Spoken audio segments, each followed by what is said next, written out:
them and a lone sentry with just enough to force field.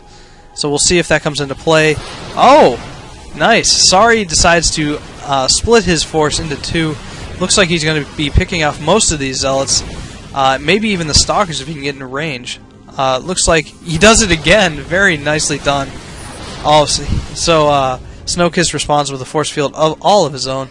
Still on this 4-gate.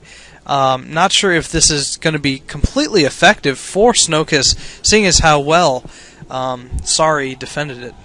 So we're on 3-gate, 1 robo, with range not being upgraded. He is... Oh, no, he is supply locked. No. Wow, what a waste of chrono boost now. He does realize it. He cancels the probes and is going to start getting a few more pylons, realizing that it is not going to be worthwhile. So he's going to do a little bit of a push here with 2 immortals, 2 sentries, and a handful of other gateway units. And he's going to do severe damage to 1 retreating zealot. And it's interesting, SnowKiss putting down his expansion, getting up a pylon to ward him off. I think Sorry finally saw that pylon, so that will be down. And will that supply lock, or Psylock? And that was an interesting X-Men character, if you guys are as nerdy as I. But we do see that he is not, in fact, and we should see some more pylons being placed. Now, this is something I don't understand and I don't agree with. If Sorry were to somehow appear in SnowKiss's base, say for some reason he was able to blink this huge gulf, which he's not, thank goodness for him, there we go.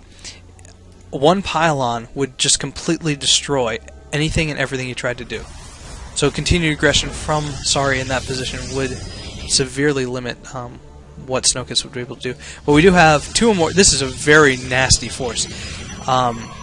2 immortals, 1 colossus, 6 stalkers, and 2 sentries.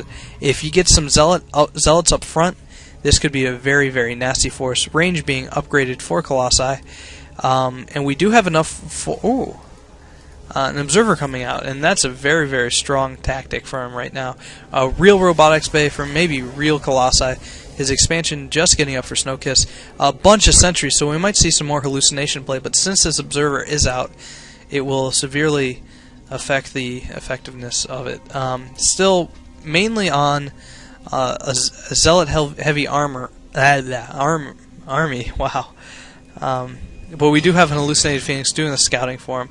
It looked pretty cool. Unfortunately, it doesn't look like they can do some graviton. Now we're going to see some interesting Colossus Micro on this high ground tower. But since they have the Xel'Naga Watchtower, it's not going to do. I think what happened was Sorry had his it's not his rally point to the other player's base, but it's not the case. His observer doing his work. Getting vision over that watchtower, allowing his Colossus, his real Colossus, I should say, to do a lot of work. Now it looks like SnowKiss going to be force fielding to kill some retreating sentries. Range is not yet upgraded, I don't believe. These Colossus is somewhat limited. And I'm surprised we're not seeing more coming out, and I'm not sure why we're not seeing an expansion for Sorry. As this expansion for SnowKiss does get saturated, it's important to note that his economy will be shooting up. And as we see, it's head and shoulders above Sorry's economy, even though he does have 2 Colossi out. We are seeing an immortal for SnowKiss. Although this is a very large force, I'm not sure exactly how it's going to fare. Looks like that flank by SnowKiss is going to be fairly effective, because all the zealots that walked in first are going to be taking damage. And if I were Sorry, I would be getting my Colossi out of here. 1 going down, and it looks like the second one might escape with a little bit of micro. Reinforcements for Sorry coming in, and Sorry does prevail at the cost of a Colossus. So it looks like this immortal will be making a hasty retreat. A Colossus on the high ground wants to be sure that the stalker does not do heavy damage to it. But it looks like SnowKiss now on the rocks, and the sentry trying to do its best to do a lot of damage to this Colossus. And a surround by the probes might be fairly effective, although the Colossus can just walk over them. And as soon as he's able to walk away, these zealots for Sorry will be able to surround the probes and do a lot of damage. but additional reinforcements for Sorry, or for SnowKiss, comes in, and he gives the GG. So Sorry the victor here on Lost Temple as the Protoss on Protoss. The deciding factor being the Colossi, with 2 queued up, and I'm sure additional reinforcements were streaming in for Sorry. So the proxy pylon really making a huge difference, but Sorry able to fend off a 4-gate proxy push and prevailing with higher tech units of his own. Although the hallucination was a nice play, it didn't pan out for SnowKiss, and that is really cool. It looks like it's about to blow. But anyway, I look forward to more Asian replays. I'm not sure exactly from what side of the server this is on, so it could be from China, it could be from Korea, it could be from Singapore, I don't know. So anyway, I hope you enjoyed the cast. I enjoyed watching this.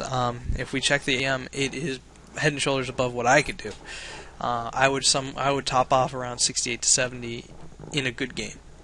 So it's real interesting to see the different types of play. I mean, this was seemingly interesting. All his production buildings were being used, as were SnowKiss's, and it was a good game. I enjoyed it. Hope you did too. Jay Honcho out.